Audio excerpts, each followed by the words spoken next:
आजचा दिवस तसं बघितलं तर पिंपरी चिंचवड शहराच्या भविष्याची एक नवी दिशा ठरवणारा अशा प्रकारचा हा दिवस आहे।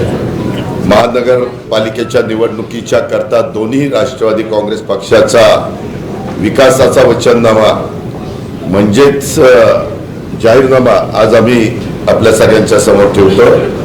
परंतु सुरुवातीला सारंगजींनी सांगितलं तर संकल्प साथ पुन्हा सुरुवात अशा पद्धतीनं आम्ही या पिंपरी चिंचवडसाठी हमीपत्र जे आपल्या सगळ्यांच्या पुढे सादर केलेलं आहे आणि आपल्या मार्फत ते मतदार बंधू भगिनींच्या पर्यंत पोहोचवण्याचा प्रयत्न आमच्या सर्वांचा आहे। पुणे महानगरपालिकेचा काल आम्ही असाच एक कार्यक्रम केला। मागे तुम्हाला आठवत असेल मी तुम्हाला सांगितलेलं होतं की इथं काय गैरप्रकार चाललेले याचा अहवाल केला, परंतु मतदारांचा असं असतं, पत्रकार मित्रांचा असं असतं की बाबा तुम्ही ठीक आहे त्यांचा जे काही पंचनामा केला अहवाल केला जे काही चुका दाखवल्या तुम्ही काय करणार, तर ते आता आम्ही सगळे काय करणार ते सांगू इच्छितो। मित्रांनो, पिंपरी चिंचवड शहर काही एका दिवसात उभं राहिलेलं नाहीये। तुम्हाला अनेक पत्रकार मित्रांना माहिती आहे की पहिल्यांदा ग्रामपंचायती काही एकत्र येऊन झालेली नगरपालिका स्वर्गीय अण्णासाहेब मगरांच्या काळातली, डॉक्टर घारे साहेबांच्या काळातली, आणि नंतर तिचं रूपांतर झालेलं महानगरपालिकेत। त्याच्यामध्ये मग रामकृष्ण मोरे साहेब असतील, स्वर्गीय यशवंतराव चव्हाण साहेब असतील, आदरणीय पवार साहेब असतील, अशा अनेक मान्यवरांनी त्याच्यामध्ये स्वतःचं योगदान दिलं आणि ही औद्योगिक नगरी, कष्टकऱ्यांची नगरी, कामगारांची नगरी, इथं इंडस्ट्री आणण्याचं काम केलं। पवार साहेबांनी इथं जवळ सिंजवडीला आपलं IT पार्क काढण्याचं काम केलं आणि त्याच्यातनं सगळं आपल्या पिंपरी चिंचवडचं चित्र बदलून गेलं, हे कुणी नाकारू शकत नाही। त्यामध्ये आशिया खंडामध्ये सगळ्यात श्रीमंत महानगरपालिका असा नावलौकिक आपण सुरुवातीला मिळवला। आज तिला पार धुळीस मिळवण्याचं काम त्या नावलौकिकाला केलं। कर्ज रोखे काढून, बिलं थकून, आर्थिक शिस्त मोडून, भ्रष्टाचार करून या सगळ्या गोष्टी झाल्या। सांडपाणी व्यवस्थापन असो, प्रशस्त रस्ते असो किंवा उद्यानाचं जाळं असो, या शहराच्या कानाकोपऱ्यामध्ये राष्ट्रवादी काँग्रेसच्या कामाचा ठसा हा आपण सगळ्यांनी पाहिलेला आहे। 92 पासून आम्ही इथं नेतृत्व करत होतो तेव्हा आम्ही सगळेजण काँग्रेसमध्ये होतो। 92 ते 99 काँग्रेसमध्ये काम करत असताना आम्ही या शहराचा सर्वांगीण विकास करण्याचा प्रयत्न केला।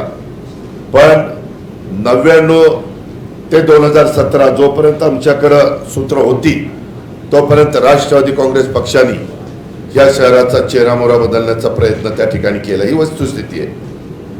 आणि पवार साहेबांच्या दूरच्या दृष्टीमुळे या शहराची उद्योगनगरी बरोबरच हिंजवडीच्या रूपाने IT सिटी म्हणून देखील ओळख संपूर्ण जगात झाली, संपूर्ण देशामध्ये झाली, हेही आपण बघितलं। गेल्या 9 वर्षाचा साधारण गोषवारा या शहराची अवस्था काय झाली हे आपण सर्व उघड्या डोळ्यांनी पाहतोय। या शहराला आम्ही स्मार्ट करण्याचं स्वप्न पाहिलं होतं। स्मार्ट सिटी करत असताना बेस्ट सिटी म्हणून पुरस्कार पण आपण मिळवला योगेश बल महापौर असताना देश पातळीवरचा। परंतु नंतर आमचं इथलं जबाबदारी ज्यावेळेस आमच्याकडनं जनतेने काढून घेतली आणि इतरांच्यावर दिली त्यावेळेस इथं भ्रष्टाचाराचं थैमान घातलं गेलं। पाणी टंचाई, टँकर माफिया, कचऱ्यांचा प्रश्न, विस्कळीत झालेली वाहतूक व्यवस्था, यामुळं अक्षरशः सामान्य माणूस मिनी भारत म्हणून आपल्या शहराकडे बघितलं जातं। सगळे लोक अक्षरशः वैतागून गेलेले आहेत, पण बोलायचं कोणी। म्हणून आजचा जाहीरनामा केवळ कागद नाही तर या शहराला पुन्हा एकदा वैभवाच्या शिखरावर नेण्याची आमची गॅरंटी आहे, आमचा वादा आहे। त्या दृष्टीनं आजचा दिवस हा एक ऐतिहासिक आहे असं मी मानतो।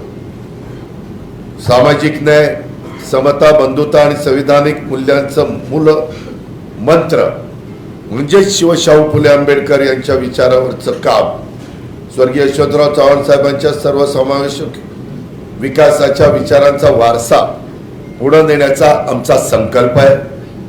सर्व धर्म समभाव व सामाजिक एकोपा हा राखला गेला पाहिजे. गरीब, कष्टकरी, कामगार, शेतकरी, मध्यमवर्गीय यांचे प्रश्न प्राधान्याने सोडवले गेले पाहिजे. पर्यावरणपूरक, हरित आणि शाश्वत पिंपरी चिंचवड घडवण्याचा निर्धार हा आम्ही याच्यामध्ये करू पाहतोय. लोकप्रतिनिधी, नागरिक आणि प्रशासन यांच्यात विश्वासाचं नातं निर्माण झालं पाहिजे. भ्रष्टाचार मुक्त, पारदर्शक आणि उत्तरदायी महानगरपालिका ह्याचं प्रशासन लोकांना मिळालं पाहिजे. निर्णय प्रक्रियेमध्ये नागरिकांचा सहभाग वाढवण्याचा आमचा प्रयत्न आहे. एकजुटीची आणि जबाबदारीची भूमिका दोन्ही राष्ट्रवादी काँग्रेस पक्षाची संयुक्त ताकद पिंपरी चिंचवड महानगरपालिकेच्या हितासाठी आम्ही मतभेद बाजूला ठेवून विकासासाठी एकत्र आलेलो. आमच्या जाहीरनाम्यामध्ये आम्ही काही महत्त्वाच्या गोष्टीवर जाणीवपूर्वक भर दिलेला आहे. नियमित पाणी पुरवठा, रोज आमच्या नागरिकांना कॉर्पोरेशनचं पाणी नळाद्वारे मिळालं पाहिजे. टँकर मुक्त आपली महानगरपालिका आम्ही करणार आहोत. प्रशस्त रस्ते हे आम्ही आमच्या काळात केले. नंतर यांनी काय केलं, शहाण्यांनी त्या रस्त्यामध्ये मोठे मोठे फुटपाथ केले आणि मोठे रस्ते छोटे करण्याचं काम केलं. असली 80 डोकी आणि त्याच्यातनं वाहतुकीची कोंडी वाढली. त्याच्यामुळं प्रदूषण कमी करायला पाहिजे. तुम्हाला माहिती नाही किंवा असेल पण प्रदूषण म्हणजे हवेच्या संदर्भात 30 कोटी रुपये खर्च केले.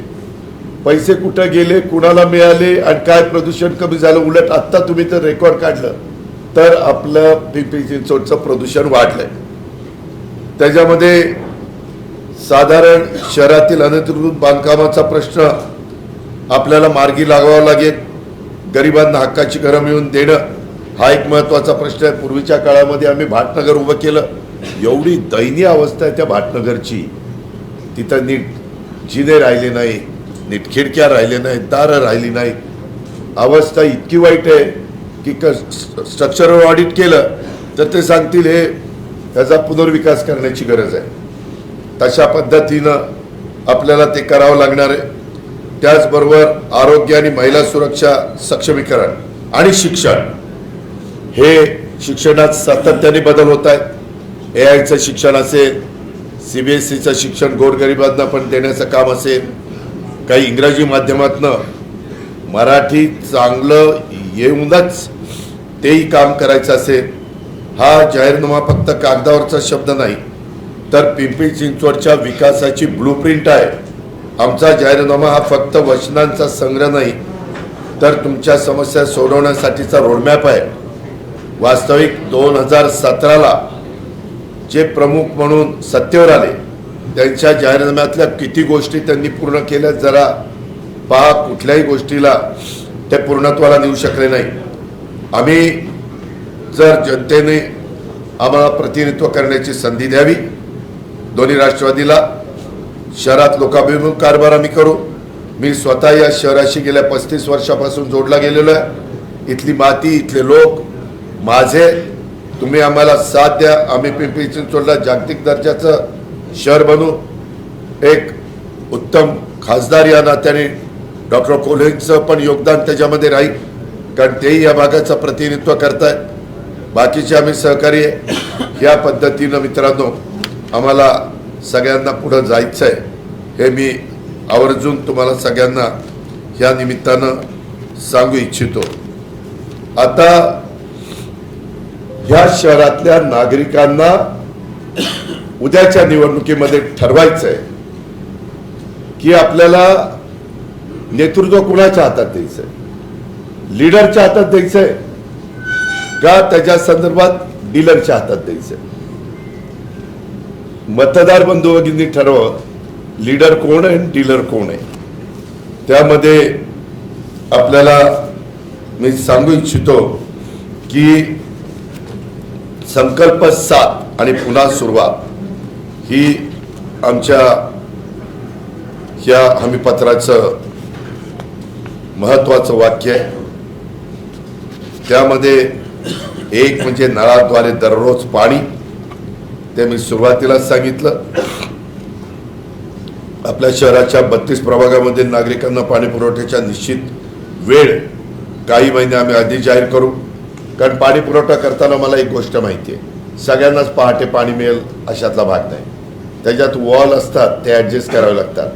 पण साधारण नागरिकांचा कामाला जाण्याचा वेळ आणि येण्याचा वेळ ह्याच्यामध्ये कुठंतरी त्यांना पाणी देऊन त्यांना अडचणी निर्माण करायच्या, हे आमचं अजिबात धोरण असणार नाही. ते घरी असतानाच त्यांना पाणी आलं पाहिजे अशा प्रकारची आम्ही व्यवस्था करू. तशा वेळा आम्ही त्या ठिकाणी निश्चित वेळापत्रक काटेकोरपणे पाळलं जाईल.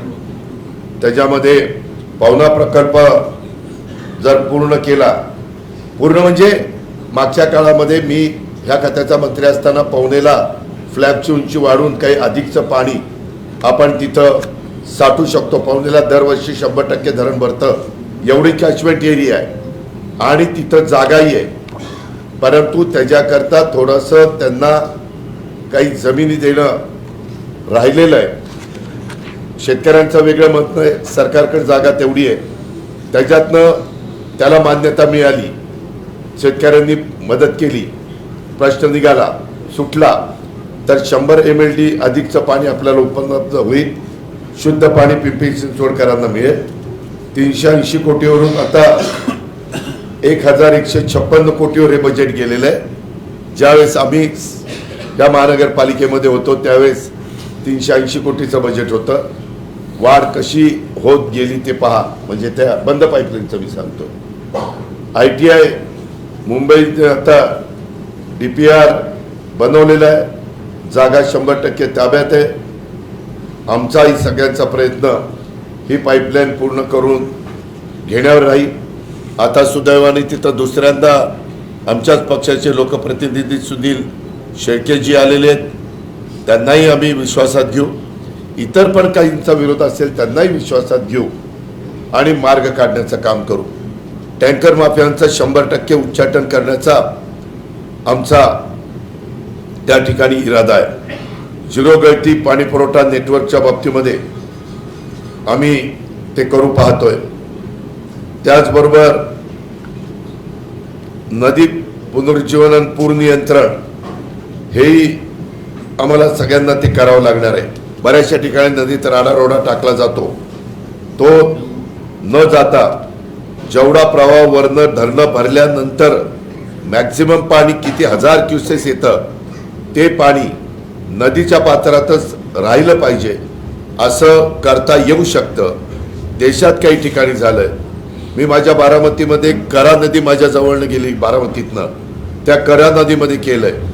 तर आता तिथं ज्या सखल भागात पाणी जायचं तिथं पाणी जायचं बंद झालेलं आहे. त्याचबरोबर दुसरा मुद्दा ट्रॅफिक मुक्त खड्डेमुक्त PCMC. याच्यामध्ये आपण जर पाहिलं तर 2 वर्षाच्या कालावधी कनेक्टिव्हिटी प्रकल्प आम्ही पूर्ण करायचं हमी देतोय. Nigdi Ravet Wakad tech corridor IT कर्मचाऱ्यांना होणारा वाहतूक कोंडीचा त्रास कमी करण्यासाठी, महामार्गातील अडथळे टाळण्यासाठी मेट्रो सहित एलिव्हेटेड रोड हा आम्ही करणार. मोशी चिखली तळवडे ग्रोथ कॉरिडॉर वेगाने वाढणाऱ्या निवासी पट्ट्यासाठी तळवडे चौक, चिखली चौक ते कुदळवाडी चौक, देव आळंदी रस्ता येथे फ्लायओव्हर बांधणार व मोहित पुलाची रुंदी त्या ठिकाणी वाढवणार. पिंपरी चिंचवड भोसरी औद्योगिक लूप नाशिक फाटा ते नारायणगाव या नॅशनल हायवे त्याचा NHAI याच्या निर्माण निधीच्या एलिव्हेटेड रोड जोडणारे रस्ते हे आम्ही त्याच्यामध्ये पुढाकार घेणार. त्याचबरोबर नदीच्या कडेने तळवडे ते चिखली DP रस्ता करणार. पिंपरी डेअरी फार्म नवीन पूल ते पुण्याकडे जाण्यासाठी VUP व्हेइक्युलर अंडरपास बनवणार. त्याचबरोबर वाकड पिंपरी सौदागर नाशिक फाटा भोसरी चाकण नवीन मेट्रो लाईन ही सुरू करणार. काळेवाडी फाटा ते देव आळंदी रस्त्यावरील तापकीर चौक ते MMS हायस्कूल चौक, BRTS कॉरिडॉर नंबर 3 फ्लायओव्हर तिथं करणार आणि डांगे चौकातील ग्रेड सेपरेटर, बिर्ला हॉस्पिटल तेरगाव फाट्याकडे जाणाऱ्या रस्त्याला पुढे वाढवणार, ज्यामुळे इंजवडी भूमकर चौकाकडून येणाऱ्या ITचे जे लोक आहेत, आमच्या बंधू भगिनी आहेत, चिंचणगाव भोसरीकडे जाणे यांना सुलभ होणार आहे.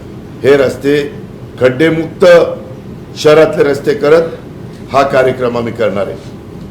स्वच्छता अभियान भारतात कसं इंदोरचं प्रथम स्थान आहे, तशा पद्धतीनं आम्हाला कचरा प्रकल्पाच्या टेंडरमध्ये इंटरेस्ट नाही आहे. घरोघरों जाऊन 100% कचरा संकलन हा इंदोरच्या धर्तीवर आम्ही करू पाहतोय. कोविडमध्ये मी पालकमंत्री असताना आम्ही PCMC मध्ये येऊन अनेक श्रमदानाचे कार्यक्रम केले. कचरा संकलन वर्गीकरण काही प्रमाणात काही प्रभागात 95% पर्यंत आम्ही ते घेऊन गेलेलो होतो. येणाऱ्या 2 वर्षात एक देशातलं महत्त्वाचं शहर स्वच्छ सर्वेक्षणामध्ये आपला वरचा क्रमांक कसा मिळेल याकरता आम्ही प्रयत्न करणार आणि 100% कचरा वर्गीकरण, कचरा कंपोस्टिंग, सांडपाणी शुद्धीकरण, पुनर्वापर, पावसाच्या पाण्याचं नियोजन, वॉटर स्टेट हार्वेस्टिंग, सौर ऊर्जा वापर यासारखे पर्यावरणपूरक उपक्रम सातत्याने राबवणाऱ्या गृहनिर्माण सोसायट्यांना मालमत्ता करा 20% सवलत देऊन प्रोत्साहन व ग्रीन सोसायटी म्हणून सन्मान चिन्ह दिले जाणार आहे. अशा पद्धतीनं आम्ही हे सगळं काम त्याच्यामध्ये 100% कचरा संकलन करत असताना वर्गीकरण, ओल्या कचऱ्याचे कंपोस्ट व जैव ऊर्जेमध्ये वैज्ञानिक प्रक्रियेद्वारे 0 लँडफिल क्षेत्राची खात्री, जुने कचरा डेपो बायोमायनिंगद्वारे स्वच्छ केले जातील, तर रस्ते, बाजारपेठा, झोपडपट्ट्या आणि जास्त वर्दळीच्या सार्वजनिक ठिकाणी दररोज यांत्रिक स्वच्छता केली जाईल. जनजागृती करून PCMCला प्लास्टिक मुक्त शहर आम्ही बनवणार. 4थं हायटेक आरोग्य सुविधा, त्यामध्ये देखील आम्ही ठरवलेलं आहे 100 राजमाता जिजाऊ क्लिनिक, त्याच्यामध्ये टर्शरी हॉस्पिटलमधील तज्ज्ञ डॉक्टरांवरील ताण कमी करण्याच्या दृष्टीनं घराच्या 2 किलोमीटर परिघराच्या आत प्राथमिक वैद्यकीय सुविधा मिळण्यासाठी प्रायमरी हेल्थ सेंटर ही खूप महत्त्वाची ठरतात आणि म्हणून तो कार्यक्रम आम्ही राबवणार. यशवंतराव चव्हाण YCM म्हणून जे आपलं हॉस्पिटल आहे ते पालिकेचं, तिथं रुग्णालयाच्या माध्यमातून परवडणाऱ्या आणि दर्जेदार आरोग्य सेवा यापूर्वीच आमच्या कार्यकाळात बळकट झालेल्या आहेत. पुढील टप्प्यामध्ये देखील कर्करोग रुग्णालयाची स्थापना, PCMC स्वतःचं MBBS वैद्यकीय महाविद्यालय, अद्ययावत बर्न वॉर्ड सुविधा उपलब्ध करणार, तज्ज्ञ डॉक्टरांच्या डिजिटल सल्ल्या मसलतीनं टेलिमेडिसिन सेवा सुरू करणार, पोर्टेबल डायग्नोस्टिक युनिट तैनात करणार, नागरिकांना व्यापक आरोग्य विमा संरक्षण त्या ठिकाणी देणार. मग MRI, CT स्कॅन व तत्सम चाचण्या अल्प दरात उपलब्ध करून देणाऱ्या लॅब PPP मॉडेलवर अंतर्गत उभारणार. अशी सगळी कामं आम्ही हायटेक या आरोग्याच्या सर्व्हिसच्या बाबतीमध्ये आरोग्य सुविधा देत असताना करणार. 5वा DP प्लॅन रद्द करण्याच्या करता. DP प्लॅनमध्ये एवढ्या गोंधळ करून ठेवला आहे. गुंठेवारी नियमित करताना सामान्य नागरिकांना 2-2, 3-3 वर्ष हेलपाटे मारावे लागत आहेत. पालिकेची प्रक्रिया पूर्णपणे ऑनलाईन करावी लागणार आहे. आर्किटेक्टचं पॅनल तयार करून गुंठेवारीसाठी कमाल फी पालिकेने निश्चित केली पाहिजे, त्याच्यावर कोणताही खर्च करावा लागणार नाही अशी आम्ही व्यवस्था करणार. माझ्या पिंपरी चिंचवडकरांचं पुनर्वसन सन्मानाने करणारा मी त्यामध्ये लक्ष घालणार आणि पारदर्शक पद्धतीनं DP प्लॅनमध्ये पत्रकार मित्रांनो तुम्हाला माहितीच असेल पण आठवण करतो 50,000 हरकती येऊन देखील DP प्लॅन चुकीच्या पद्धतीनं रेटून त्या ठिकाणी रेटनं चालू आहे. हे अन्यायकारक आहे. कुणी तिथे लक्ष द्यायला तयार नाही. हम करे सो कायदा तिथं चाललेला आहे आणि म्हणून ह्यामध्ये आम्ही अशा पद्धतीने लक्ष घालणार. मंजुरीपूर्व स्वतंत्र ऑडिट करणार, झोपडपट्ट्यांचे विस्थापन नव्हे तर पुनर्वसन करणार आणि ह्याच्यातनं हे सगळ्या घरांचा प्रश्न मार्गी लावणार. 0 विस्थापनाची हमी, मालमत्तेचे कायदेशीर संरक्षण देणार, धार्मिक स्थळांचं रक्षण आणि संगोपन करणार. त्यामध्ये कुठेही भेदभाव करणार नाही. जे कुठले आपले धार्मिक स्थळ आहे ते कुठल्याही जातीची, पंथाची, धर्माची, प्रांताची असू द्या, तिथं आपल्याला रक्षण पण करायचं आहे आणि संगोपन पण करायचं आहे. कारण श्रद्धास्थानावर आघात होणार नाही याची काळजी ज्या त्या शहरामध्ये लॉ अँड ऑर्डर चांगली राहण्याच्या करता करावीच लागते. भावना भडकवायला फार अक्कल लागत नाही. लोकांना समाजामध्ये तेढ निर्माण करणं, दरी निर्माण करणं, याला फार काही त्यामध्ये अक्कल लागते अशातला भाग नाही. आणि म्हणून ह्यामध्ये पण आम्ही लक्ष घालणार. 6वा PCMC मॉडेल स्कूल साधारण आपल्या 32 प्रभाग बरोबर ना, तर त्याच्यामध्ये 100 मॉडेल शाळांना मंजुरी दिली जाईल. निवडक महानगरपालिकेच्या शाळांचे श्रेणीवर्धन करेल आणि लोकसंख्येच्या क्लस्टरनुसार टप्प्याटप्प्याने CBSE आणि ICSE मानांकनानुसार नवीन शाळा सुरू केल्या जातील. हे करताना मराठी तिथं कंपल्सरी असणारच, नाहीतर लगेच बघा मराठीवर अन्याय करायला निघाला असं नाही. मराठी तर मातृभाषा आलीच पाहिजे, पण इंग्रजी पण जगाच्या कुठेही आपला मुलगा मुलगी पुढची पिढी जाणार असेल तर त्याला ते आलं पाहिजे. आणि म्हणून ह्या शाळांच्या मध्ये आधुनिक वर्गखोल्या, विज्ञान, संगणक, प्रयोगशाळा, प्रशिक्षित शिक्षक, मराठी पायाभूत ज्ञानासह इंग्रजी माध्यमाचं शिक्षण, क्रीडा सुविधा आणि मूलभूत सुविधा उपलब्ध असतील. ह्या पद्धतीनं आम्हाला गोरगरिबांच्या मुलांना पण दर्जेदार शिक्षण मिळवून द्यायचं आहे. पिंपरी चिंचवडकरांप्रती उत्तरदायित्व यामध्ये आम्ही एक महत्त्वाचा निर्णय घेणार आहोत. मेट्रो आणि बस ही पिंपरी चिंचवडकरांना PMPML हे आपण मोफत त्या ठिकाणी देणार. जगामध्ये काही देशामध्ये अशा पद्धतीनं पब्लिक सर्व्हिस ट्रान्सपोर्ट हे मोफत दिली जाते. युरोपमध्ये तर अनेक लहान मोठ्या शहरांच्या मध्ये मेट्रो ट्राम ह्या काही ठिकाणी बस सर्वांसाठी मोफत असते. पूर्व युरोपमध्ये आहे, युरोपमध्ये आहे, मियामीमध्ये आहे, डेट्रॉईटमध्ये आहे, फ्रान्समध्ये डर्किकमध्ये आहे. त्यामध्ये आम्ही फार विचारपूर्वक हे सांगतोय. ही निवडणुकीची घोषणा नाही, ही अंमलबजावणी जसं आम्ही लाडक्या बहिणीची योजना आणली किंवा वीजमाफीची योजना आणली ती आमची चालू आहे.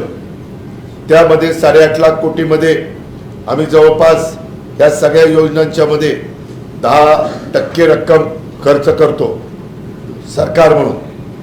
तसं आपलं इथलं यंदाचं बजेट होतं 9,600 कोटीचं.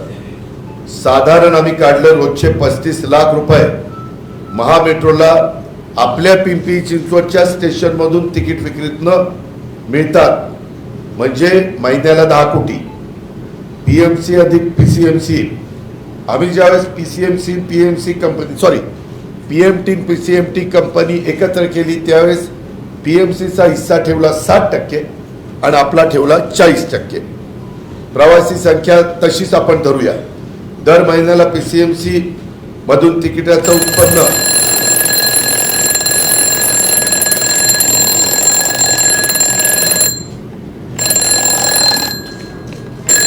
का सकाळी उठवायचा काम अलार्म करताय, आता जनतेला उठवायचं काम आम्ही करतो. हे करायचं आहे म्हणून हा अलार्म आहे हे मला सांगायचं आहे. तर त्यामध्ये दर महिन्याला PCMC मधून तिकिटाचं उत्पन्न साधारण 4 कोटी रुपये त्या ठिकाणी मिळतं. मी मगाशी सांगितलं 10 कोटी ते PMC आणि PCMC 60-40 त्या 4 कोटी मिळतं. त्यातून AFC गेटचा खर्च, कॅशियरचा खर्च, तिकीट विक्रीचा खर्च, स्टाफचा खर्च, तिकीट चेकिंगचा खर्च, त्या स्टाफचा खर्च, सिक्युरिटी बाउन्सरचा पगार, तिकीट किंवा स्मार्ट कार्डचा खर्च हे वजा केलं तर मला वाटतं PCMCला दर महिन्याला 3-3.5 कोटी रुपये खर्च पडेल. आपण पुणे आणि पिंपरी चिंचवडमधून साधारण 50 ते 60 कोटी PMPMLला तिकीट विक्रीतनं महिन्याला उत्पन्न मिळतं. पण 38 कोटी रुपये फक्त सॅलरीचा खर्च तिथं होतो. 50 कोटी साधारण 40% जर धरलं तर त्याच्यातून आपल्या वाट्याला येतात 20 कोटी CMCला. त्यातून तिकीट छपाई, कंडक्टर पगार, तिकीट चेकिंग स्टाफ पगार, ॲप, सॉफ्टवेअर, इतर काही वजा केले तर आपल्याला साधारण 15 कोटी रुपये PMPMLला द्यावे लागतात. अशा पद्धतीनं आपण जर ठरवलं तर मी मगाशी सांगितलं त्या पद्धतीनं हे मेट्रोचे 3 कोटी आणि PMLचे 15 कोटी असे 18 कोटी रुपये आपण महिन्याला दिले तर वर्षाला 216 कोटी रुपये होतात. PCMCचं बजेट यंदाचं 9,675 कोटी रुपये होतं. मी पुण्याला सांगितलं की तिथं 30 लाख वाहनं रजिस्टर होतात, MH12. आपलं आहे MH14. तिथं 23 लाख वाहनं रजिस्टर झाली. 10 लाख वाहनं जरी रोज 1 तास ट्रॅफिकमध्ये अडकली तर 10 लाख वाहनांच्या करता 10 लाखच रोख धरा. प्रत्येकाचे 50 रुपये. वेळ जास्त जातो, डिझेल आणि पेट्रोल जास्त जळतं, अर्धा लिटरच धरा जास्तीचं जळालं, 50 रुपये त्याचे. अर्धा लिटर पेट्रोलचे 5 कोटी रुपये वाया जातात 10 लाख लोकांचे. मॅन आवरचे 150 रुपये तास धरला तर त्याचे आपण रोज 10 लाख लोकांचे 15 कोटी रुपये होतात, असे 20 कोटी रुपये आणि दररोजच्या ट्रॅफिकमुळे वाया जात आहेत. म्हणजे 600 कोटी महिन्याचे आणि वर्षाचे बघितले तर माझ्या पिंपरी चिंचवडकरांच्या खिशातून 7,200 कोटी रुपयाचं नुकसान त्यांचं होत आहे. मग महानगरपालिकेला आमचे नागरिक जो कर भरतात त्यांचा रोजचा प्रवास सुकर व्हावा, प्रदूषण कमी व्हावं, त्याच्यामध्ये ट्रॅफिक जाम होतो ती वाहनांची संख्या कमी झाल्यावरती होणार नाही. शिवाय नागरिकांना मोफत हा प्रवास मिळणार. ते 7,200 कोटी रुपये वाचवायचे म्हटले तर एवढे पैसे द्यायला 216 कोटी रुपये काहीच अडचण नाही. ते आपल्या बजेटच्या फक्त 2 ते 2.25% आणि आपल्याला इथून पुढे पारदर्शक कारभार करायचा, त्याच्यामुळे बरेच टक्के आपले वाचणार आहे. ते काळजीच करू नका. आणि हा प्रवास मोफत केल्याने खाजगी वाहनांचा वापर कमी होऊन वाहतुकीची कोंडी सुटणार आहे. वायू प्रदूषणात लक्षणीय घट होणार आहे. कारण एवढी वाहनं कमी आल्यानंतर लोक बसणार आहेत ते इलेक्ट्रिक मेट्रोमध्ये बसणार आहे, प्रदूषण नाही. ई व्हेकल किंवा CNG बसमध्ये बसणार आहे, तिथेही प्रदूषण नाही. वेळ, इंधन आणि आर्थिक संसाधनांची बचत होईल. सामाजिक समता आणि समाज शहरी विकासासाठी हे महत्वाचं आहे. मोफत सार्वजनिक परिवहन हे केवळ सामाजिक कल्याणाचं साधन नसून ते वाहतूक व्यवस्थापनाचं प्रभावी धोरण आहे. या पद्धतीनं मित्रांनो आम्ही त्या ठिकाणी करू पाहतोय आणि आम्हाला ते करायचंय म्हणून आम्ही ह्याची हमी दिलेली आहे आणि आम्ही हे राबवून दाखवणार. तेवढं आमच्यामध्ये निश्चितपणे धमक आहे. आता काही जणांनी तिकडं प्रेस झाली माझी की लगेच हे कसं शक्य आहे, सरकारने मान्यता दिली का, त्याच्यामध्ये कॅबिनेटने मान्यता दिली का. मित्रांनो ह्याच्यामध्ये मी आपल्याला सगळ्यांना सांगतो की हे पुणे आणि पिंपरी चिंचवड महानगरपालिकेचं बजेट आहे. त्या निवडून आलेल्या बॉडीला अधिकार आहे त्यांच्या बजेटमध्ये काय करायचं आणि काय नाही करायचं. त्याच्यामुळं आता काहींनी जाहीरनाम्यात दिलं ना 75 वर्षाच्या वयच्या लोकांना आम्ही मोफत प्रवास करणार. मग काही कॅबिनेटने मान्यता दिली, सरकारची मान्यता घेतली, तो त्यांचा अधिकार आहे. महानगरपालिकेला स्वायत्तता आहे. अशा पद्धतीनं हे आम्ही करणार. आज जवळपास 10% विद्यार्थ्यांना ऑनलाईन शिकण्याची इच्छा असते. हार्वर्ड, स्टॅनफोर्ड सारख्या संस्थांचे अभ्यासक्रमही घरबसल्या ऑनलाईन उपलब्ध आहेत. पिंपरी चिंचवडमध्ये देखील स्वतःला आधुनिक शहर म्हणवत असेल तर शिक्षणात ही आधुनिकता आपण प्रतिबिंबित झाली पाहिजे. म्हणून आज तुम्हाला मोबाईल किंवा टॅबलेट किरकोळ गोष्ट वाटत असली तरी महानगरपालिकेच्या शाळेत शिकणाऱ्या विद्यार्थ्यांच्या आईवडिलांचा विचार करा. एक कंपनीत काम करणारा, कोण रिक्षा चालवणारा, कोणी बाप किंवा घरकाम करणारी आई, यांच्यासाठी त्यांचं सगळं जे काही अवकाश, त्यांची स्वप्न, त्यांची मुलं आहेत त्यांना शिकवण्यासाठी, बरोबरीने पुढे जाण्याची संधी मिळण्याच्यासाठी आम्ही महानगरपालिकेतल्या मुलांना टॅबलेट त्या ठिकाणी देणार आणि त्याच्यातनं चांगला बदल आम्ही घडून आणणार. मध्ये आमच्यावर काही मोफत प्रवास करायला परवानगी दिली, म्हणजे तुम्ही योजना राबवली, तर रिक्षा चालकांचं काय? रिक्षा चालकांना कुठलाही त्रास होणार नाही. उलट आता त्यांना गर्दीमध्ये रिक्षा चालवावी लागती, त्यावेळेस रस्ते जरा मोकळे होतील. आणि तुम्ही मेट्रोला उतरल्यानंतर तुम्हाला तिथून तुमच्या घरी जायचं म्हणलं तर तुम्ही रिक्षा करणार. माझं घर लांब असेल आणि मेट्रो स्टेशन जरा 2 किलोमीटर असेल तर तिथून मी रिक्षाने जाणार. त्याच्यावर रिक्षाचा व्यवसाय कमी होत नाही. मुद्दाम आमचे विरोधक रिक्षावर गंडांतर येणार, कॅबवर गंडांतर येणार असं काहीतरी सांगतील. असं काही होणार नाही. उलट त्यांना व्यवसाय मिळेल आणि त्यांचा बचत होईल. पेट्रोल डिझेल काय असेल किंवा CNGची.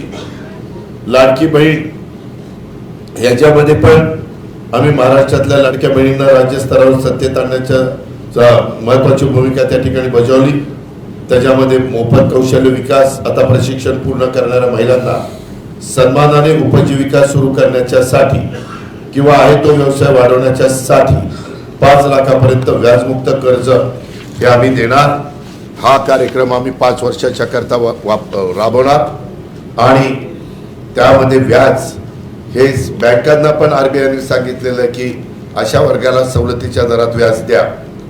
त्याच्यामध्ये ते देतील तेवढं आणि त्याच्यामध्ये काही कमी पडलं तर आम्ही त्याच्यामध्ये घालू. ती रक्कम फार तशी कमी असते. हा जाहीरनामा हा आमचा पुढच्या 5 वर्षाचा आहे. लोकांनी जेव्हा जेव्हा आमच्यावर जबाबदारी दिली आम्ही रात्रंदिवस कामं केलेली आहेत.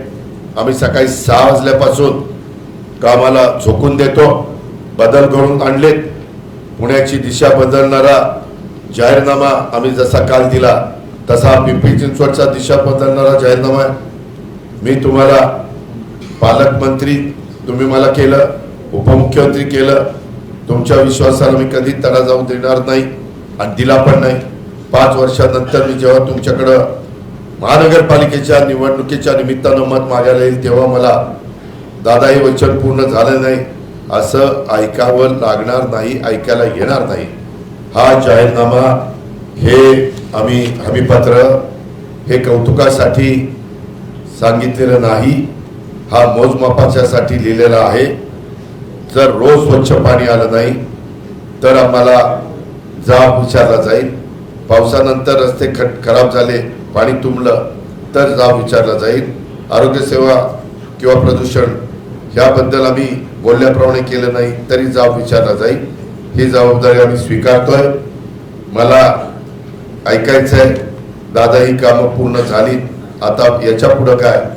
हा मी स्वतःसाठी ठरवलेला निकष आहे असं माझं आपल्याला सगळ्यांना स्पष्ट सांगणं आहे.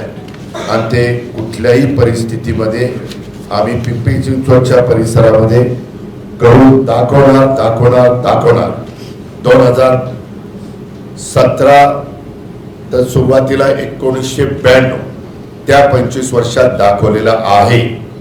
त्याच्यावर आमची 25 वर्षाची कारकीर्द नागरिकांनी डोळ्यासमोर आणावी आणि आताच्या कारभाऱ्यांची 9 वर्षाची कारकीर्द डोळ्यासमोर आणावी.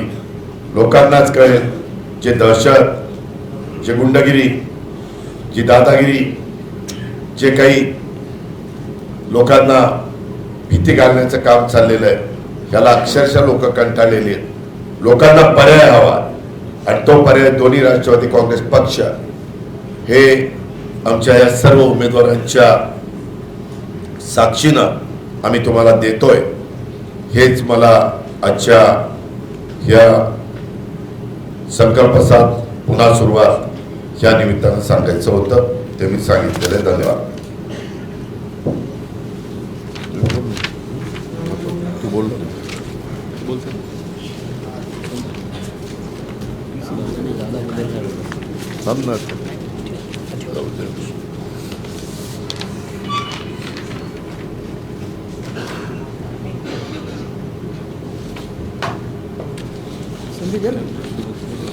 कुणाचे काही प्रश्न आहेत का? बोला. खूप सारे नको, रिपीट करू नका. सुरुवातच आपण का? धन्यवाद. बोला.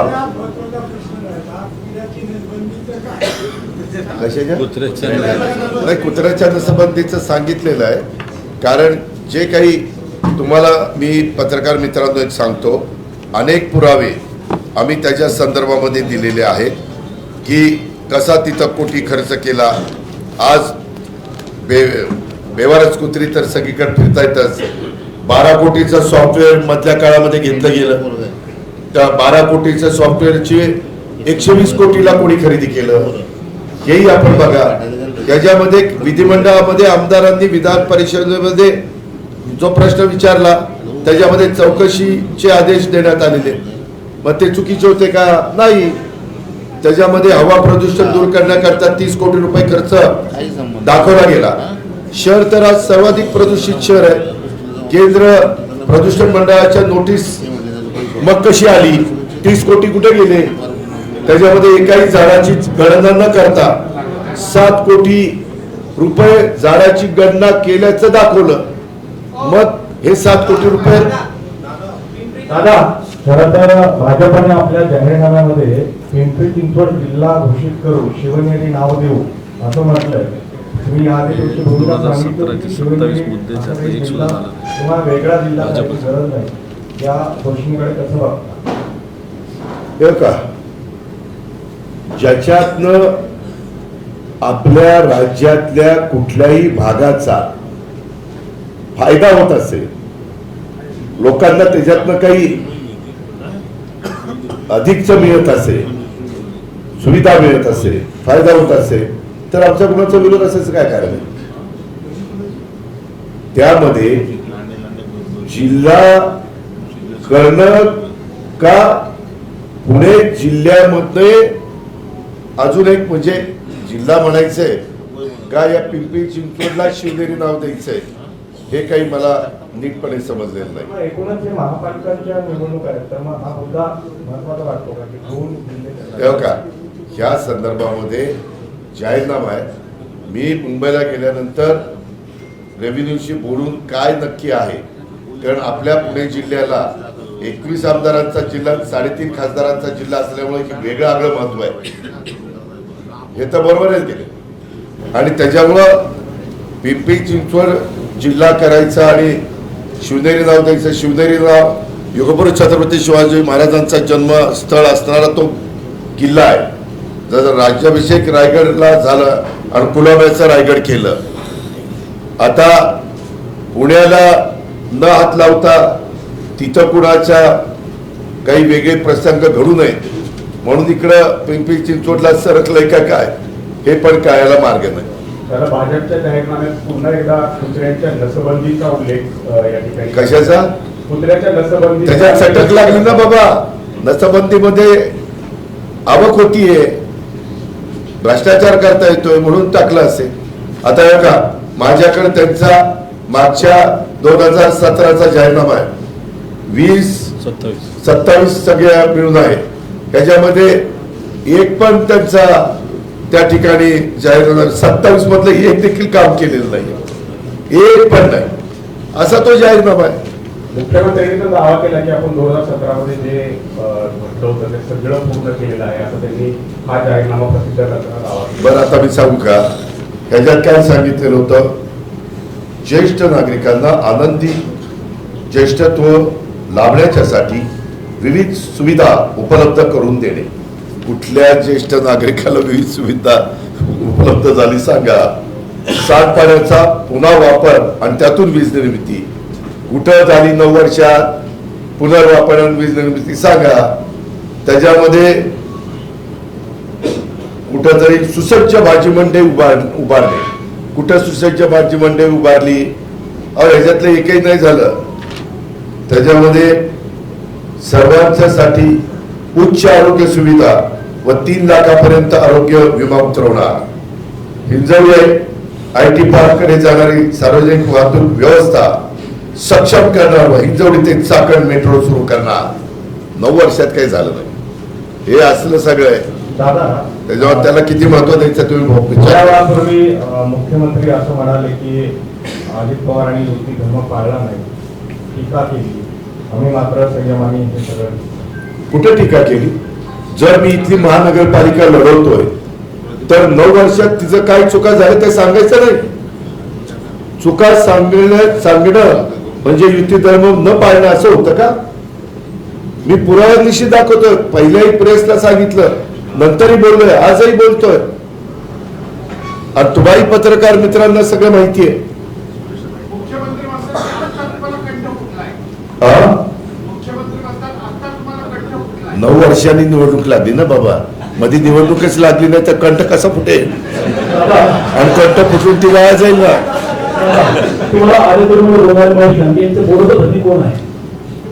नाही, ते स्वतःच इतके कर्तृत्ववान आहे की त्यांना बोलवता जरी कोण नाही, ते स्वतःच ते स्वयंपूर्ण आहे. भोसरीचे लोक स्वयंपूर्ण असतात.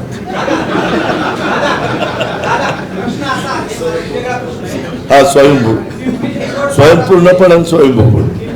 विकास जो आहे हा आपण केलेला आहे, कोणी नाकारणार नाही. परंतु आता वस्तुस्थिती अशी आहे की आपले काही प्रतिनिधी जे उभे आहेत त्यांच्या जनसंपर्क कार्यालयाच्या समोर अनेक रात्री संध्याकाळी जात असताना रांगा लागल्या. दारू, मटण या आमच्या? हो हो, बरेच प्रभागातून गेले. शुद्ध नागरिक म्हणून, पत्रकार म्हणून विचारतात, नागरिक म्हणून मी तुम्हाला विचारतोय की अनेक ठिकाणी असे रांगा लागले. आपण बंदोबस्तासाठी सांगणार का? नाही, निवडणूक आचारसंहितेच्या काळामध्ये कुणालाही तसं सांगता येत नाही. त्यांना डायरेक्शन असतात निवडणूक आयोगाच्या. पोलिसांनी काय करायचं, काय नाही करायचं, हे सगळे कोड ऑफ कंडक्ट मध्ये आहे ना बाबा.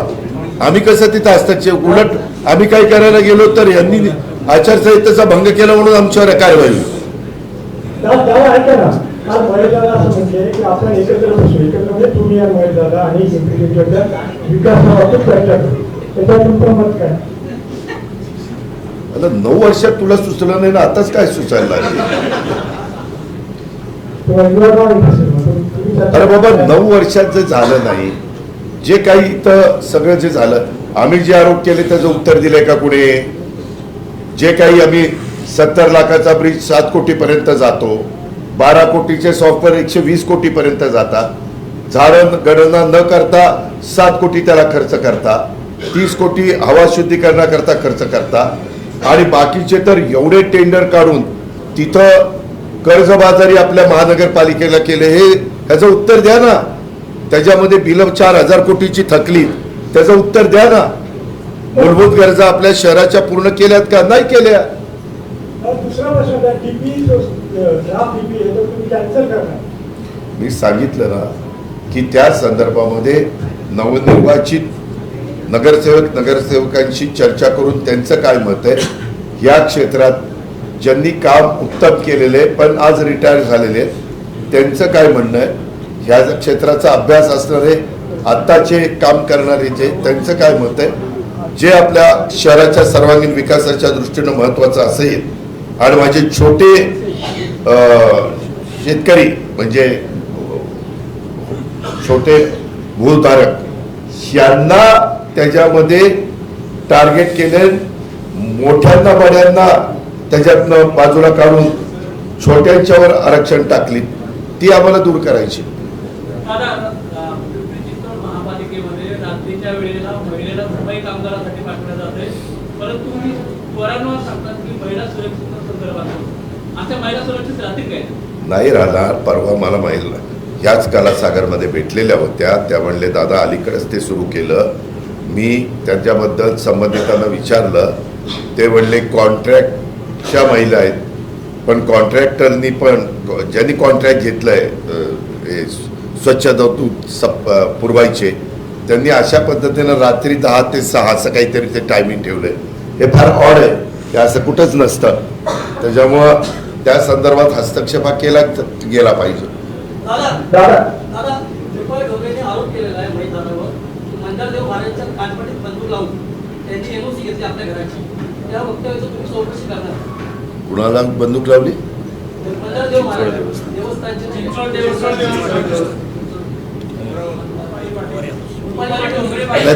एक मिनिट. आरोप केलेला असेल तर ज्यांनी आरोप केलेला आहे की बाकीच्या पक्षाची कार्यकर्ते आत्ताची उमेदवार आहे. आत्ता निवडणूक संपल्यावर मी तिला विचारेल तुझ्याकडे याच्या संदर्भातले काय प्रूफ आहे. कारण आरोप करणं वेगळं आणि पुराव्यासहित आरोप करणं वेगळं. तिच्याकडे काही पुरावा असेल तर मग मी पुढचे जे काही देवस्थानचे 400 ते 500 एकर जमिनीवर अतिक्रमण झालेलं आहे. नाही, म्हणूनच मी सांगतो ना की आरोप केलेले त्याच्या संदर्भामध्ये मग देवस्थाननी तक्रार केली पाहिजे अतिक्रमण झाले म्हणून. देवस्थानचा तर ट्रस्ट आहे, ट्रस्टला ट्रस्टी आहेत, विश्वस्त आहे, म्हणजे विश्वस्त पण चीफ ट्रस्टी पण आहेत, मुख्य विश्वस्त. त्यांनी त्याच्या संदर्भामध्ये जर तक्रार केली तर आपल्याला पुढे कारवाई करता येईल, चौकशी करता येईल. रेड झोनचा प्रश्न हा पूर्ण संरक्षण विभागाच्या अखत्यारीमध्ये येतो. तो मार्गी लावण्याचं काम अनेकांनी 90-91 पासून चालवलेलं आहे. अजून कुणाच्यानी पण तो मार्गी लागला नाही. अनेक संरक्षण मंत्री होऊन गेले. तो इतका गंभीर विषय आहे आणि त्या संरक्षणाचा जो साठा आहे संरक्षण विभागाचा, डिफेन्सचा, त्याच्याशी संबंधित आहे. त्याच्यात वरच्या पातळीवर पण बाबा जर उद्या वेडेवाकडं काही घडलं तर ते कुठपर्यंत लांब जाणार आहे, म्हणजे काही किलोमीटर, काही मीटर, काही फूट, असं ते बघून ते करावं लागेल. पण ते जरी सुटत नसला तर तिथं लोक राहत आहेत, घरं बांधत आहेत, रस्ते होत आहेत, पाणी द्यावं लागतंय, ते लाईट द्यावी लागते, हे सगळं अनधिकृत आहे. पण कधी ना कधी या संदर्भातला विषय हा घ्यावाच लागेल. पण ज्यावेळेस संरक्षण विभागाचा विषय येतो त्यावेळेस देशाच्या सुरक्षिततेचा जो काही महत्त्वाचा भाग आहे त्याचा काही दारुगोळ्याचा साठा तिथं आहे. त्यामुळं तिथं शेवटी देशाच्या सुरक्षितेला अग्रक्रम दिला जातो. पण त्याच्यातून जर दुसरीकडं जिथं निर्मनुष्य जागा आहे तिथं तो शिफ्ट केला तर मार्ग निघू शकतो. प्रॉपर्टी कार्डचा विषय काल चिंचवडच्या आमदारांनी सांगितलं की खेरगावचा प्रॉपर्टी कार्ड आम्ही देऊ आणि त्याच्या आधी परवा सुनील शेळकेंनी काही प्रॉपर्टी कार्ड प्रातिनिधिक स्वरूपात वाटले होते आणि काल चिंचवडचे आमदार म्हणले की प्रॉपर्टी कार्ड कुठे, नेमकं खेरगावच्या नागरिकांना काय सांगा? मी खेरगावला तिकडच्या भागात सभा घेतलेली होती, संतोष कोकणे त्या सगळ्या कायवाडी वगैरे परिसरात. त्याच्यात हा विषय मी सांगितलेला आहे. त्यामध्ये मी स्वतः लक्ष घालून मार्ग काढील. याच्याबद्दलची चर्चा मंत्रिमंडळाच्या स्तरावर झालेली आहे. काही निर्णयापर्यंत आम्ही आलेलो. एपी रद्द करणार असं म्हणाला, चुकीचं झालेला. गेले 25 वर्ष पिंपरी चिंचवडकरांवर अंतर्गत रिंग रोडची डांबरी चालू आहे, त्याच्याबद्दल आपली काय म्हणणं? जे नागरिकांच्या फायद्याचा असेल, लॉंग टर्मचा 25-50 वर्षाचा विचार करून त्या गोष्टी कराव्या लागतील. पण त्या करत असताना ज्यांच्या भागातनं ते करायचं त्यांचं कुठलंही नुकसान होणार नाही ही काळजी घेतली जाईल.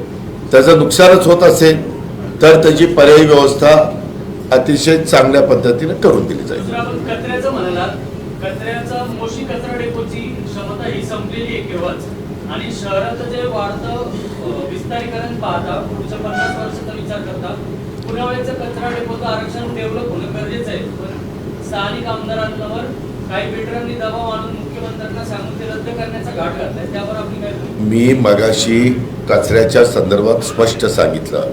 आता पूर्वीसारखा कचऱ्याची विल्हेवाट लावण्याची गरज नाही. आता असं डम्पिंग करावं लागत नाही. आला कचरा की तिथल्या तिथं सोसायटीच्या एरियात पण देखील तुम्ही कचऱ्याचा छोटा प्लांट टाकून त्याची विल्हेवाट लावू शकता. अनेक प्रकार त्याच्यात निघालेले आहेत. आम्ही काही ठिकाणी ते राबवलेले आहेत. त्या पद्धतीनं हे डम्पिंग आम्ही डोक्यातनं काढू आणि नागरिकांना त्रास न होता त्या कचऱ्याची विल्हेवाट लावू. पिंपरी चिंचवड में सीएम साहब आए थे, उन्होंने कल ये बताया कि लाडली बहन योजना जो है उसके बाद में जो बहना है उनको लगभग योजना का लाभ दिया जाएगा. अभी आपने भी ये बोला कि 5 लाख तक की जो मदद है लाडली बहना वो दी जाएगी. तो दोनों योजना एक ही है या अलग अलग? नहीं. लाडली बहना योजना अलग है, लखपति योजना ये अलग है. ऑलरेडी वो government of Maharashtra K area में चालू है, अपने महाराष्ट्र में चालू है. आपकी ये योजना ये अलग है. ये जैसे सारथी, महाज्योति, बार्टी, आरटी, मार्टी, अमृत, ये जो संस्थाएं हैं उनमें जो नए बच्चे ग्रेजुएशन होने के बाद छोटा कुछ व्यवसाय करना चाहते हैं तो उनके लिए विदाउट इंटरेस्ट का बंदोबस्त हम करेंगे, उतना अमाउंट देंगे। 5 साल में उन्होंने खाली जो लोन लिया है लोन का रिपेमेंट करने का, इंटरेस्ट का रिपेमेंट इस योजना में करेंगे, ऐसा है। और उन्होंने लोन रिपेमेंट नहीं किया तो इंटरेस्ट रिपेमेंट नहीं होगा, इसीलिए उसमें एक फाइनेंशियली आप ठीक तरह से उनको एक बराबर रिपेमेंट करने का ये भी सोच भी सकते हैं, क्योंकि उसमें उनको फायदा होने वाला है। आता लाडक्या बहिणीसंदर्भामध्ये भाष्य होतं सरकारांनी जे आहे ते 16 तारखेनंतर हप्ता द्यावा अशी मागणी निवडणूक आयोगाकडे केली, जे आता 14 तारखेला पैसे मिळणार आहेत लाडक्या बहिणी, ते 16 तारखेनंतर ठीक आहे, 2 दिवसांनी निवडणूक आयोगाने सांगितलं तर 16ला करू, काय फरक पडतो? एसआरएचा एक काल मुद्दा मुख्यमंत्र्यांच्या सभेमध्ये, निवडणूक आयोगाने सांगितलं तर काल मुख्यमंत्र्यांच्या सभेमध्ये एसआरएचा मुद्दा एक उपस्थित करण्यात आला होता। महेश लांडेंनी त्यावेळेला म्हटलं की इथे एसआरएचे बाप अनेक जण झालेले आहेत आणि मग आम्ही चौकशी करू। एसआरएचा मुद्दा खूप गाजताना दिसतोय, तुमच्यापर्यंत हे प्रकरण पोहोचलेलं आहे का आणि काय चौकशी करा, पाठिंबा आहे, एकदा करा, दूध का दूध पाणी का पाणी होऊ द्या। कुणाकुणाचे लांगे बांधे, कुणी कुणी काय केले, खरंच झोपड्या होत्या का झोपड्या बोगस दाखवल्या, त्याच्यात तर टीडीआर घेतला, होऊ द्या ना, रावेतचाही होऊ द्या, सगळंच होऊ द्या।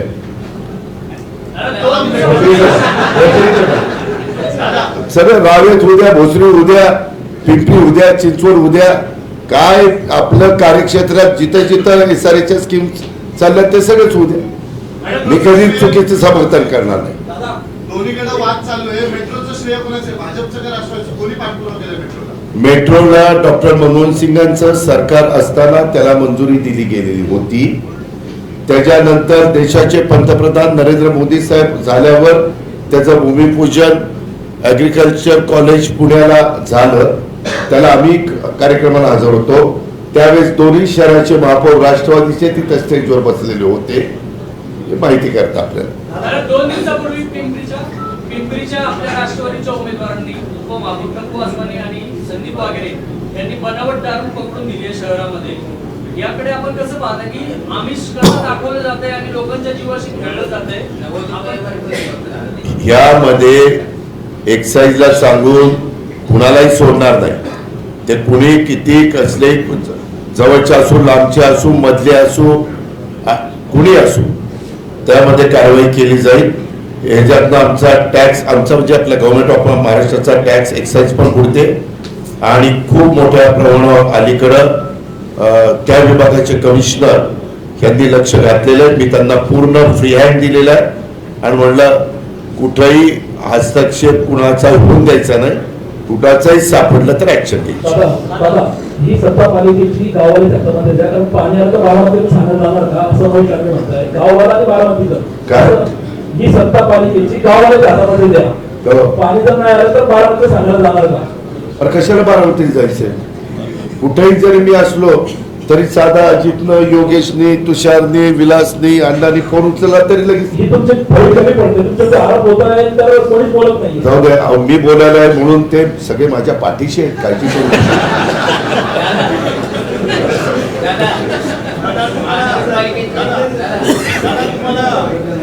तुम्हाला केजीएफचं रॉकी बाय म्हणताय काय? यांनी तो पिक्चर बघितलेला नसेल, मी बघितलंय ते मी बोललो। मी सिनेमा बघितल्यावर सांगतो तर योग्य बोललाय का अयोग्य?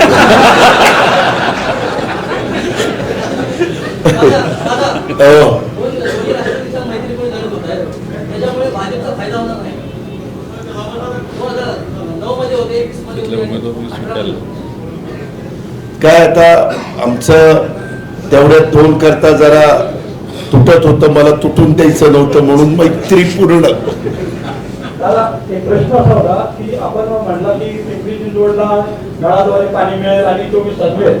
24 तास नाही, दररोज पाणी मिळेल, दररोज पाणी मिळेल। माझ्या नावावर काही खपू नका, मी सगळं टेप झाले।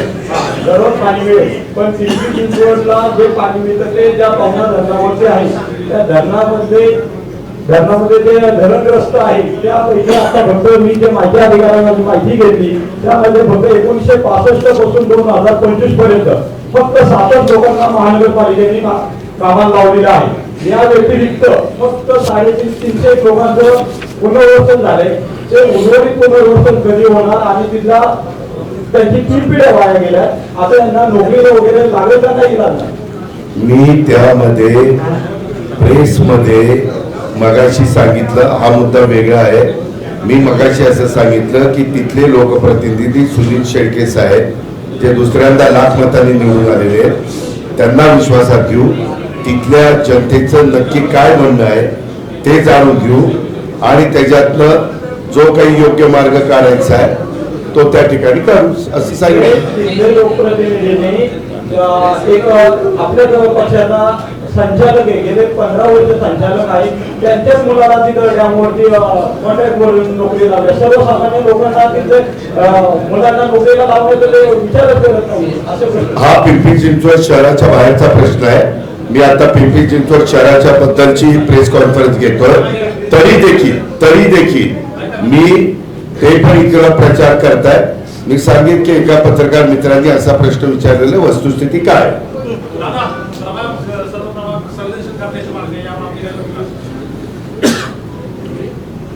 मतदान शांततेने संयमाने कुठलाही दडपशाही न होता झालं पाहिजे आणि ते करण्याच्या करता कुठेही आपण म्हणजे जे काही निवडणूक आयोगाला त्याबद्दलचे निर्णय घ्यायचे असतील ते त्यांनी घ्यावेत आणि आपली जी परंपरा आहे शांततेच्या मार्गाची ती इतर राबवावी.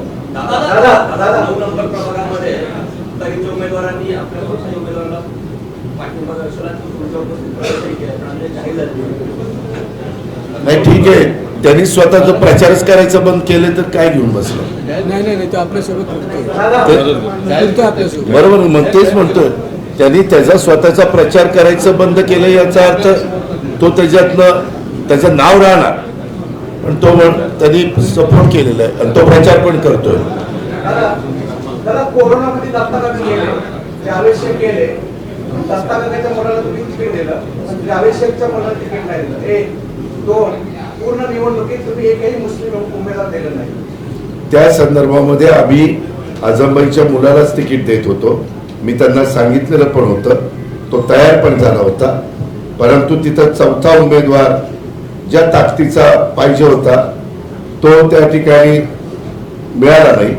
त्याच्यावर तिथं बाबर उमेदवार ठरले होते, आझमबाईंचा मुलगा उमेदवार ठरला होता, अजून एक उमेदवार ठरला होता, पण एक शेड्यूल कास्टची महिला उमेदवार आम्हाला पाहिजे होती, ती आम्हाला मिळाली. चांगली ताकदीची न मिळाल्यामुळं मग त्यांनी उभं राहायचं रद्द केलं, लास्ट क्षणाला झालं. दादा 16 तारखेला राष्ट्रवादीचे 60 उमेदवार निवडून आले आणि 5 कमी पडले, तर तुम्ही भाजपची साथ घेणार का? कोण? तुमचे 60 उमेदवार निवडून आले राष्ट्रवादी एकत्र आणि तुम्हाला 5 नगरसेवक कमी पडले, तर भाजपची साथ घेणार? नाही एक मिनिट, मला एक सांगा, 128 जागा आहेत ना, 128. आत्ता फाईट कुणात आहे? फाईट कुणात आहे? 2 एनसीपी भाजप, म्हणजे कुणाला तरी निम्म्याच्या पेक्षा जास्त जागा मिळणार ना. मग माझा दावा आहे जो मी आता हमी पत्र दिलेलं आहे, मी जे काही सांगतोय, जनता आमच्या पाठीशी उभे राहील, राष्ट्रवादीच्या ताब्यामध्ये इथली सूत्र देतील, त्याच्यामुळं कुणाचा ह्याचा पाठिंबा घ्या, त्याचा पाठिंबा घ्या, ह्याच्या कोबड्या घ्या, त्याच्या कोबड्या घ्या, काही करावं लागणार नाही. चला आता बस, धन्यवाद. माझी सभा आहे इथं बीडची. काय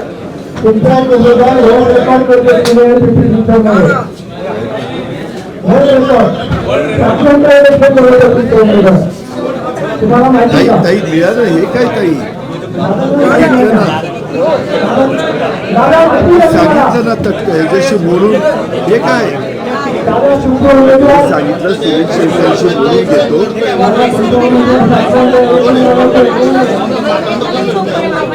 ठीक आहे ना. आता आचारसंहिता आता मला काही सांगता येत नाही. ही निवडणूक संपल्यानंतर मग